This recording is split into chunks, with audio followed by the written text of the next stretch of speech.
పెద్దలు ప్రొఫెసర్లు ఈ మీటింగ్ చాలా గొప్పగా నిర్వహించినందుకు మొదట ఈ ప్రయత్నం చేసినందుకు దేశంలోనే మొట్టమొదటి ప్రయత్నం ఏమో అనుకుంటాను నేను.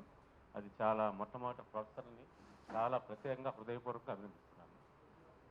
ఇట్లాంటి ప్రయత్నాలు అంటే మామూలుగా విద్యార్థి సంఘాలు, కుల సంఘాలు, బీసీ సంఘాలు, ఎస్సీ సంఘాలు ఎట్లా జరుపుతాయి, బహుజన సంఘాలు, బహుజన పార్టీలు అట్లా కాకుండా ప్రొఫెసర్లు ముందుబడి చేయడం అనేది అది చాలా గొప్ప విషయము. దాని మొట్టమొదటి మనం ఇది ఇట్లా కంటిన్యూ కావాలని, ఇది ఒక ఇన్స్పిరేషన్గా దేశవ్యాప్తంగా కూడా దేశవ్యాప్తంగా యూనివర్సిటీలు అన్నీ కూడా ఇన్స్పిరేషన్గా తీసుకొని యూనివర్సిటీలో ఇట్లాంటి ప్రయత్నాలు జరగాలని కోరుకుంటున్నాను. అది మొదటి విషయము. మరి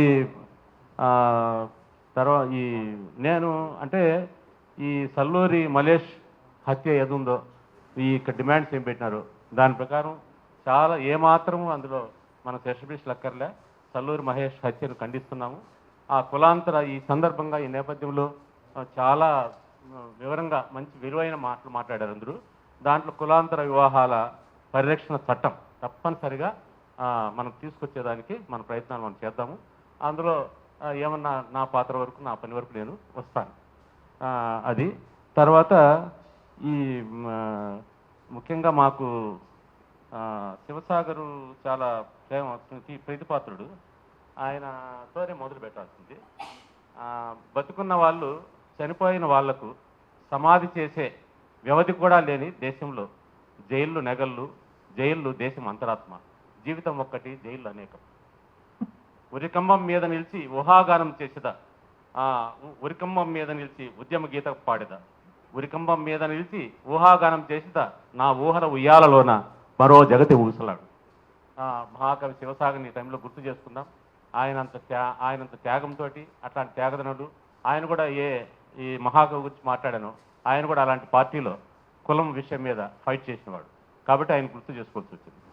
ఇక్కడ మహారాజు వీరన్న ఎట్లా చేశాడో ఆ పార్టీలో కూడా అట్లాంటి ఫైట్ చేశాడు. దాన్ని అవతల వాళ్ళు ఆమోదించకుండా ఇప్పుడు కూడా అట్లాంటిది ఏం జరగలేదని దాన్ని ఖండించుకుంటున్నారు. దానికి మనం చేయగలిగింది ఏం లేదు. ఆయన బతుకున్నప్పుడు ఆ మాట చెప్పింటే ఆయన ఆన్సర్ చెప్పుండేవాడు. నాకు చెప్పాడు కాబట్టి చాలా విషయాలు ఆ మాట చెప్తున్నాను నేను. కాబట్టి ముఖ్యంగా లక్ష్మయ్య తాను కూడా ఒక 20 ఏళ్ల పాటు పనిచేసినాక ఇలాంటి ఒకటి చాలా తను కమిట్ అయ్యి మా దాంట్లో పని చేసి వచ్చినాక మళ్ళీ కుల అసమానతల నిర్మూలన పోరాట సమితి ఒకటి ఏర్పరిచి దాని ద్వారా ఇంత ఉద్యమం అనేది ఒకటి సంఘం సంస్థ ఏర్పరిచి కుల నిర్మూలన పనిచేస్తే బాగుంటుంది అని అనుకోవడం చాలా గొప్ప విషయము. మొదట ఏంటంటే చాలాసార్లు మన ఆర్డీఓ గారు ఎక్కడ ఆర్డీఓ గారు మొన్న మా ఆఫీస్ కూడా వచ్చారు. ఇక్కడ ఉన్న వాళ్ళందరూ దాదాపు వచ్చిన వాళ్ళే, ఇక్కడ ఉన్న వాళ్ళు దాదాపు 50% వచ్చిన వాళ్ళు అనుకుంటా. వారితో కూడా మాట్లాడాను నేను. ఒక 2-3 ఏళ్ళుగా ఎవరు కనిపించినా, వ్యక్తిగతంగా కనిపించినా, గ్రూప్గా కనిపించినా ఒక ప్రశ్న అడుగుతున్నాను నేను. ఇందాక వారేసిన ప్రశ్నే, మనం అంబేద్కర్ను మించి ఎందుకు పోవడం లేదు? అంబేద్కర్ ఆయన కుల నిర్మూలన ఆయన చేయాల్సిన కృషి చేశాడు. ఆయన జీవితం అంతా కష్టపడ్డాడు, త్యాగం చేశాడు, కుటుంబాన్ని పోగొట్టుకున్నాడు, ఆరోగ్యాన్ని పోగొట్టుకున్నాడు, ఆఖరికి కుట్రపూరితమైన హత్య లాంటిది ఏదో అని అనుమానం కూడా ఉంది. అట్లాంటి జరిగింది. ఈ బుక్కులు కూడా వచ్చేసినాయి. ఇంత జరిగి ఎక్కడ కులాంతర ఆయన 2 పాయింట్లే చెప్పినాడు. మనం కులాంతర వివాహాలు చేసుకుంటే దాని ద్వారా ఏం కాదు, ఒక ప్రయత్నం అంతే. సహపంక్తి భోజనాలు అది ఒక పాయింట్ వరకే. దాన్ని దాటి మనం చేయాలని ఈరోజు కూడా మాట్లాడారు. కానీ దాటి మాట్లాడంటే ఆయన స్పష్టంగా ఆయనకున్న కంక్లూజన్ ఏమిటి? ఈ హైందవ మతం ఏదైతే దుర్మార్గమైంది ఆ మతంలో ఉన్న ఆ మత ధర్మశాస్త్రాన్ని, ఆ మతం చెప్పే భావజాలాన్ని ఖండించాలి. దాన్ని మన మెదడులో పిరుకుపోయింది. ఆ మెదడులో నుంచి మనం యుద్ధం చేసి దాన్ని పోగొట్టుకోవాలి. అది కంక్లూజన్ ఇచ్చింది. ఆ కంక్లూజను ఒకటి ఫిలసాఫికల్గా ఇచ్చాడు. కానీ ప్రాక్టికల్గా మనం కుల నిర్మూలనకి ఆయన వేసిన బుక్ తర్వాత చాలా కష్టమైన పని చేసిన తర్వాత జీవితం అంతా కృషి చేసి కుల నిర్మూలన తెచ్చాడు. ఆ కుల నిర్మూలన దాటి మనం ఎవరే కానీ మాట్లాడుకుంటున్నా పోతున్నాం, కానీ ఒక సిద్ధాంతాన్ని తయారు చేసేయకపోతున్నాము, ప్రాక్టికల్గా ముందు వాళ్ళకపోతున్నాం. అదొకటి చేస్తేనే భారతదేశం, లేకపోతే పూలే చేసినాడు, బుద్ధుడు చేసినాడు, పూలే చేసినాడు, అంబేద్కర్ చేసినాడంటే మనం మన టైంలో ఏం చేయగలుగుతున్నాం? బుద్ధుడిని దాటి ఏం చేయగలుగుతున్నాం? పూలేని దాటి ఏం చేయగలుగుతున్నాం? అంబేద్కర్ని దాటి ఏం చేయగలుగుతున్నాం? అంటే వాళ్ళ నేపథ్యంలో వాళ్ళని మరి విస్మరించి కాదు అనేది ఒకటి గుర్తుపెట్టుకోవాలని నేను కోరుకుంటూ లాస్ట్ మినిట్గా కంక్లూజన్గా నేను చెప్పేది ఏమంటే, అన్నీ కూడా మనం మాట్లాడుకున్నవే. ఈ మన సమాజము అంతా కూడా ఇది మను సమాజము. ఈ మను సమాజం నుంచి మనం బయటపడాలా. ముఖ్యంగా ఒక చిన్న విషయం కూడా కొన్నిసార్లు నేను డిఫర్ అయ్యే విషయాలు కూడా మాట్లాడుతుంటాను. డిఫర్ అయ్యే విషయం కూడా పొద్దున మాట్లాడిన వాటిలో ఒకటి అనిపించింది నాకు చెప్తాను.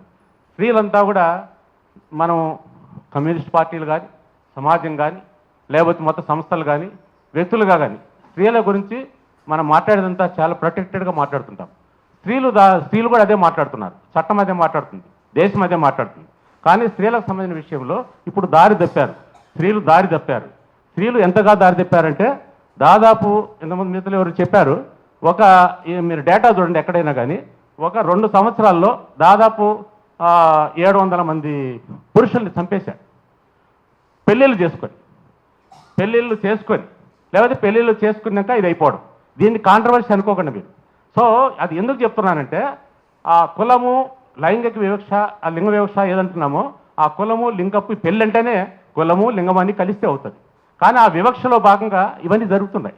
ఆ జరుగుతున్నది ఎందుకు జరుగుతుందంటే ఇందాక మనం వర్గము కులము ఒకటే అని పొద్దున చర్చ జరిగింది, అది మంచి మాట.